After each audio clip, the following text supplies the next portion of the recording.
नमस्कार, स्वागत है आप सभी का योर स्टॉक में। मैं हूं आपके साथ कविता थपलियाल और मेरे साथ है मेरे सहयोगी अंश भिलवार और शरद दुबे। अगले 1 घंटे हम तीनों मिलकर आपके तमाम स्टॉक स्पेसिफिक सवालों के जवाब देने वाले हैं। बाजार की इस उतार चढ़ाव भरी चाल में आपके लिए क्या है सही रणनीति और क्या है सही ट्रेड, इसकी सलाह हम अपने एक्सपर्ट से लेंगे। इस शो में अगर आप भी भाग लेना चाहते हैं तो अपने सवाल हम तक पहुँचा सकते हैं और सवाल पूछने का तरीका आपके स्क्रीन पर हम फ्लैश कर देते हैं, जहाँ पर एक नंबर है और इस नंबर पर आप व्हाट्सएप भी कर सकते हैं, एसएमएस के जरिए भी सवाल पूछ सकते हैं। 9167329108 ये वो नंबर है जहां पर एसएमएस के जरिए या व्हाट्सएप के जरिए सवाल पूछिएगा। सोशल मीडिया प्लेटफॉर्म्स पर भी हम अवेलेबल हैं, तो यहां पर भी आप हमें लाइव देख सकते हैं और अपने सवाल भी छोड़ सकते हैं। खासतौर से अगर यूट्यूब पर देख रहे हैं तो अपने सवाल कॉमेंट बॉक्स में डालिएगा। कोई स्टॉक स्पेसिफिक सवाल पूछ रहे हैं तो आप अपने स्टॉक का नाम डाल दीजिएगा, किस भाव पे खरीदा है और कब तक इसमें रुकना चाहते हैं, जैसे कोई जानकारी दे दीजिएगा ताकि हम आपको सही मार्गदर्शन दिला सके अपने एक्सपर्ट्स के जरिए। और आज मेहमान के तौर पे हमारे साथ जियोजीत फाइनेंशियल के गौरांग शाह जुड़ गए हैं। गौरांग, हाय मॉर्निंग, स्वागत है आपका। तो चलिए बाजार अब गौरांग, जैसे कि हम देख रहे हैं 22,400 के इर्द गिर्द, हालांकि बैंक निफ्टी में हम देख रहे हैं 315 अंकों की तेजी है।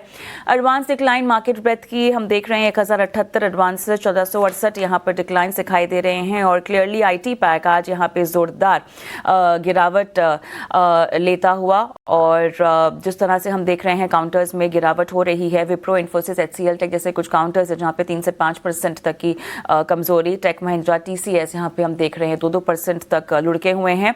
Broader indices, mid cap, small cap काफी फ्लैट, लेकिन हम देख रहे हैं लाल निशान में ही कारोबार करते हुए दिखाई दे रहे हैं। इंडसइंड बैंक यहाँ पे कल जोरदार पिटाई के बाद आज फिलहाल हम देख रहे हैं 4.5% ऊपर है।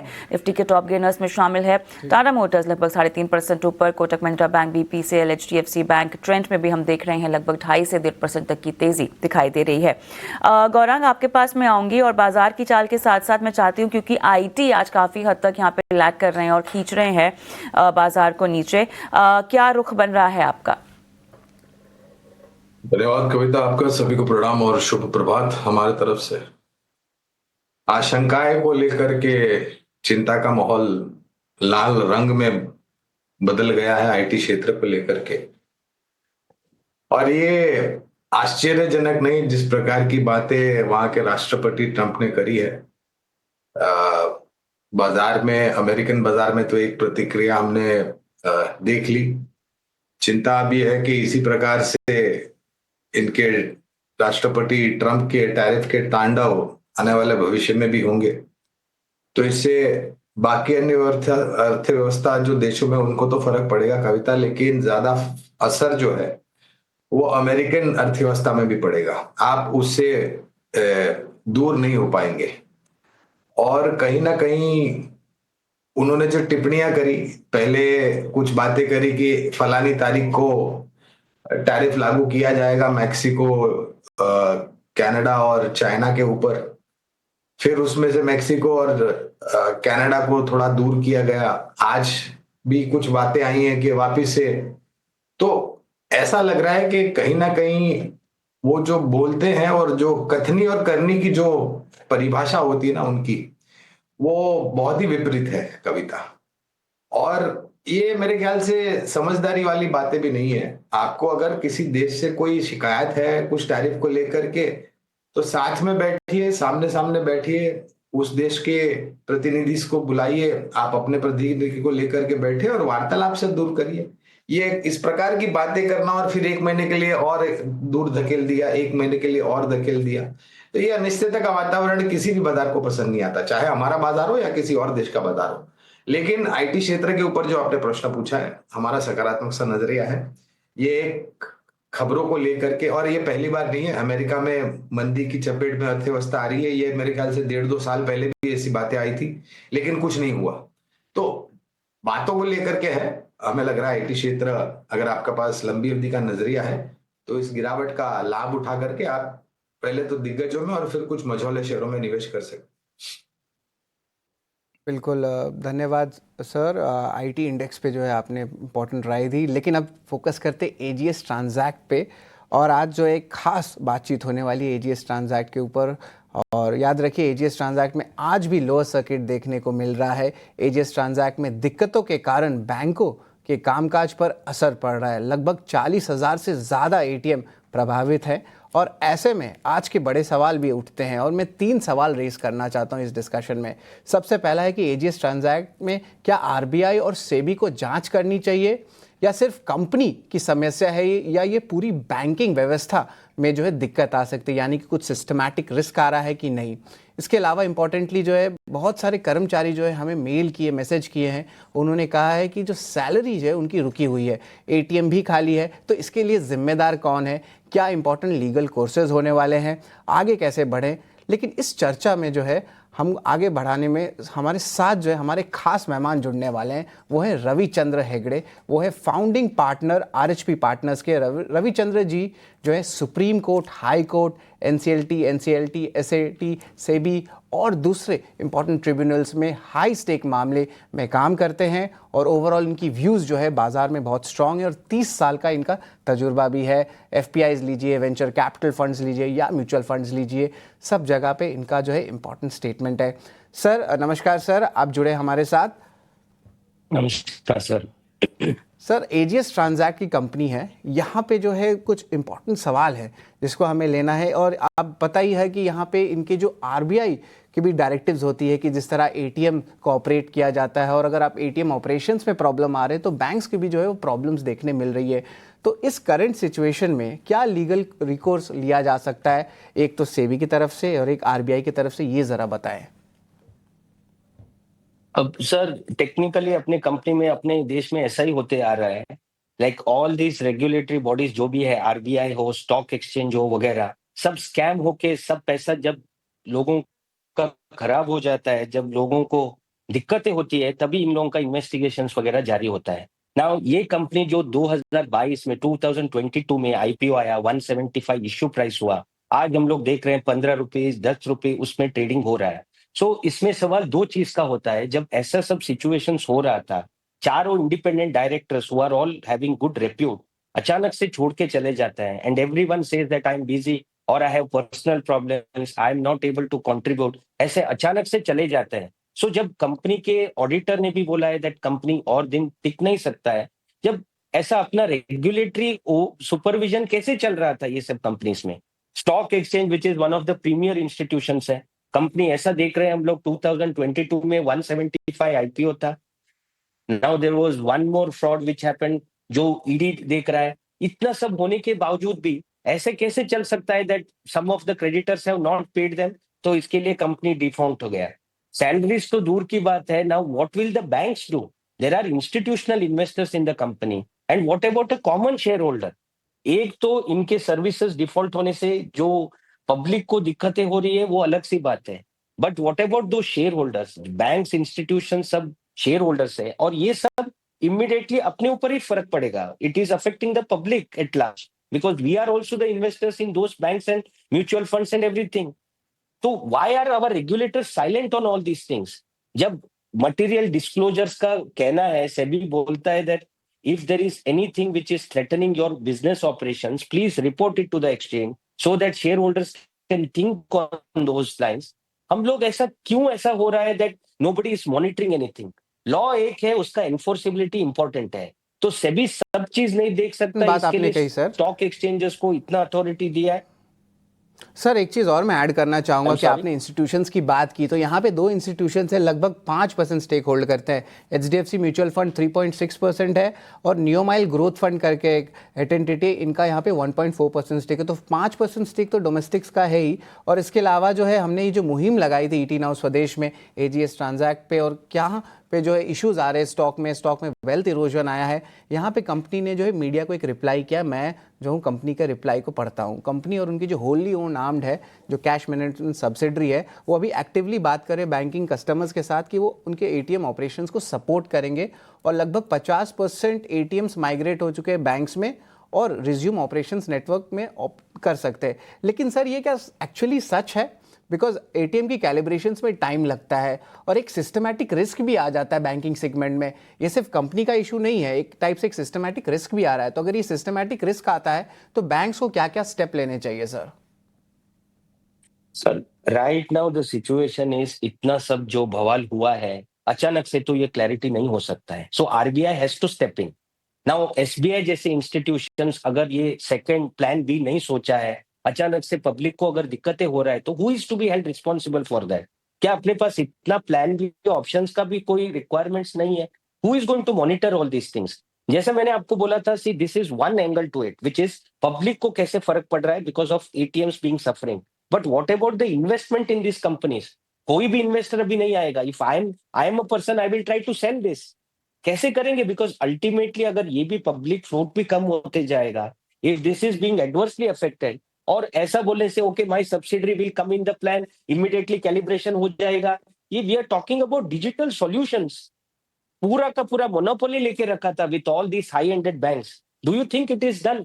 ये तो ऐसे बोलने वाली बात है, चलो आग लग गई, मैंने फायर फाइटर को भेज दिया, अभी देखेंगे हम लोग की क्या कर सकते हैं. लेकिन विश्वास उठ गया है ऐसे सब सिचुएशन से अभी. You cannot do this. So RBI has to step in और according to पूछ me, रहा था and Hegde SEBI sir, has to हाँ investigate. हेगड़े सर, एक चीज़ और पूछना था कि लेबर इश्यूज बहुत हो रहे हैं. 6 से 8 महीने में बहुत बार कंप्लेंट्स आई हैं कि पेमेंट नहीं हुई है सैलरीज की. तो अब क्या लीगल रिकोर्स रहेगा लेबर्स को लेके? ये भी एक बहुत बड़ा जो है प्रश्न उठता है, क्वेश्चन उठता है. तो इस पे क्या राय रहेगी आपकी? सर, अपने देश में इतने सारे कंपनीज का हुआ है, at the end of the day the first thing who gets affected is the labour. That is the first thing, and then the banks, then the investors जो पैसे कंपनी में डाल चुके हैं. नाउ ये लेबर रिकोर्सेस का तो ऑफकोर्स आपके पास तो रेमेडी है, where you go to the labour court. सालों भर ऑफकोर्स चलते रहेगा वो, with no sign off this. But उनको भी देने के लिए कंपनी में पैसा होना चाहिए ना. This is why we are saying कि ये सब होने से पहले why regulatory actions were not taken. अभी हम लोग ये सोच रहे हैं कि कैसे रिकवर करें, क्या रिकोर्स है, और रिकोर्स लिया तो भी अगर मिलने का चांसेस है, that is the million dollar question. They have reported a loss of 185 crores. Now they are saying 175 crores रहेगा. कंपनी चलेगी भी नहीं तो कहां से लेबर्स का होगा? बैंक तो आके अपना सिक्योर्ड मॉर्गेज जो भी है वो तो एनफोर्स कर देगा, बट इन लोगों को कौन देखने वाले हैं अभी? सो जायज है, ऑफ कोर्स लोग सोचते हैं कि बॉस कैसे हम लोग रिकोर्स ले, कैसे हम लोग रिकवर करें. But the issue is whether they will recover. That is the question which I am asking myself. Who is going to be भी देखे responsible सर, for हाँ these सर things now? जी बिल्कुल. Stock भी देखे तो 90% से ज़्यादा का वेल्थ इरोजन हो चुका है. अगर 2024 हाई से बात करें 60% भी गिर चुका है. और डिफ़ॉल्ट पेमेंट्स की बात हुई, इंसॉल्वेंसी प्रोसीडिंग्स चल रही है, रेजिग्नेशंस आ रहा है, ड्यू लेवल्स भी बहुत है.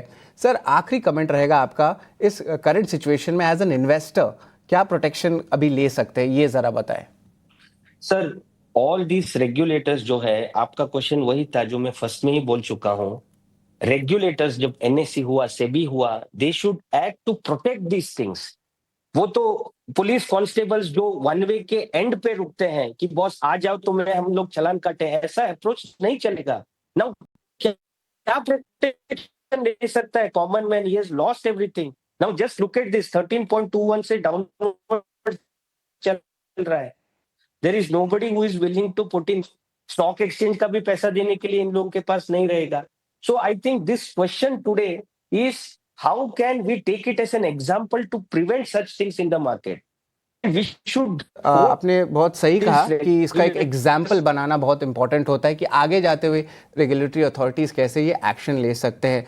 बहुत धन्यवाद सर, आप हमारे साथ जुड़े हैं ईटी नाउ स्वदेश में, और आपने बताया कि एजीएस ट्रांजैक्ट में क्या इश्यूज आ रहे हैं, क्या लीगल रिकोर्सेज लिया जा सकता है, और कहाँ पे करंटली कंपनी स्टैंड करता है अगर रेगुलेटर्स के साथ देखें तो. लेकिन ऑफ कोर्स गौरांग जी भी हमारे साथ जुड़े हैं. गौरांग जी से भी जो है एक मैं जो है राय लेना चाहता हूँ जल्द से एजीएस ट्रांजैक्ट पे. यहाँ पे स्टॉक में भारी गिरावट आई है, स्टॉक ऑलमोस्ट डबल डिजिट से सिंगल डिजिट भी जा सकता है, टेक्निकल एनालिस्ट कहना है. तो सर अगर आपकी इसमें कोई राय है तो ज़रूर बताएं, एजीएस ट्रांजैक्ट में किस तरह शेयर होल्डर्स बच सकते हैं इन स्टॉक्स को लेके. देखिए, इस प्रकार के स्टॉक पे तो कवरेज हम रखते नहीं है, इसलिए विशेष रूप पे टिप्पणी करेंगे नहीं. लेकिन सोमवार को ही हम हमारे ही चैनल ईटी नाउ स्वदेश पर जुड़े थे और डिम्पी ने मेरे ख्याल से मुझसे प्रश्न पूछता इस कंपनी के बारे में. तो हमने तब कहा था कि पहले तो आपको निवेशकों को अगर शेयर के दामों में गिरावट आती है तीव्र से, तो वो एक अंदेशा होता है कि आप सचेत हो जाएं. आप ये राह देख के या इंतजार करके बैठेंगे कि नहीं आज गिरा है कल वापस ऊपर चला जाएगा, तो वो कल पता नहीं कब आएगा. और जब इस प्रकार की बातें पब्लिक डोमेन में है तो आपको सावधानी और भी बरतनी चाहिए। अब अधिकारियों को क्या करना था क्या नहीं करना था उस पे बात करके अभी तो मतलब है नहीं, क्योंकि जो नुकसान होना था वो तो हो चुका है। लेकिन एक बात बिल्कुल मानता हूं कि इस प्रकार के शेयर में किसी भी तरह की बॉटम फिशिंग या वैल्यू बाइंग आपको थोड़ा सचेत रहना चाहिए, बेफिजुल में जोखिम नहीं उठाना चाहिए। बहुत इंपॉर्टेंट जो है आपने कहा कि वैल्यू बाइंग या बॉटम फिशिंग नहीं करनी चाहिए इन स्टॉक्स में लेके, लेकिन यही थी हमारी पूरी मुहिम ईटी नाउ स्वदेश की। और सिर्फ कमाई ही नहीं, सावधानी भी बहुत ज़रूरी है। हमने आपको जो है एजीएस ट्रांजैक्ट के बारे में बताया, जेंसॉल इंजीनियरिंग के बारे में बताया कि किस तरह जो है हमारी डिटेल इन्वेस्टिगेटिव जो है रिसर्च आती है, जिससे हम आपको जो है इत्तला करते हैं, सावधान करते हैं कि इन स्टॉक्स में जो है निवेश करने के पहले 2 बार सोचिए, 100 बार सोचिए कि क्या इम्पैक्ट आ सकता है। और ऑफ कोर्स आने वाले दिनों में भी एक्सरेज रहेंगे, बहुत सारे कंपनीज पे हम काम कर रहे हैं और वो हम आपके सामने लेके आएंगे। तो ये है पूरी काश पेशकश आपकी एजीएस ट्रांजैक्ट पे। फोन लाइन पर जुड़ गए हैं अरुण साहब, नमस्कार, गुड मॉर्निंग, कहाँ से बोल रहे हैं सर? गुड मॉर्निंग, मैं अम्बाला से बोल रहा हूँ। सर बताइए किस स्टॉक में आपको सलाह चाहिए होगी आज हमारे गेस्ट से? मुझे सीडीएसएल के बारे में मालूम करना है। ओके ये मुझे 1280 में लिया था मैंने। सर ये बताइए कि आपको इसमें कितना रुकना है? मैं रुक सकता हूँ 6 महीने, 8 महीने, साल तक भी। 6 से 8 महीने आप रुक सकते हैं। ऑलराइट गौरांग, क्या आपकी कवरेज में है ये? और 6 से 8 महीने का इनका नज़रिया है तो फिर बाइंग प्राइस मैं आपको बता दूं इनकी 1280 के आसपास है। कविता, पहले तो 6 से 8 महीने के लिए टिप्पणी करने के लिए हम सक्षम है ही नहीं, क्योंकि ये बहुत ही छोटी या अवधि का नजरिया हो जाता है। दूसरी बात, सीडीएसएल पर तो कवरेज भी नहीं है। लेकिन एक बात इस क्षेत्र को लेकर के कहना चाहूंगा, अगर मेरी बात इनके प्रश्न का कुछ उत्तर दे सके तो सीडीएसएल एक डिपॉजिटरी सर्विस प्रोवाइडर कंपनी है।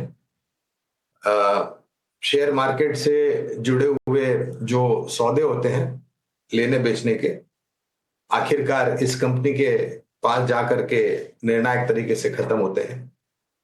अगर लोगों की विचारधारा ये है, या मेरी भी विचारधारा या आपकी भी विचारधारा ये है कि आने वाले 3 साल 5 साल है उससे ज्यादा शेयर बाजार अच्छा कामकाज करेगा, तो शेयर बाजार से जुड़ी हुई कंपनियां भी अच्छा कामकाज करेगी। ये मैं खरीदारी बेचने की या बने रहने की राय नहीं दे सकता, क्योंकि जैसे मैंने बताया हमारी कवरेज नहीं है। लेकिन अब उदाहरण के तौर पर कि आप सीडीएसएल सेंट्रल डिपॉजिटरी लीजिए, या फिर कैम्स जैसी कंपनियां, या फिर बीएससी लिमिटेड जो कि एक प्लेटफॉर्म प्रोवाइडर है।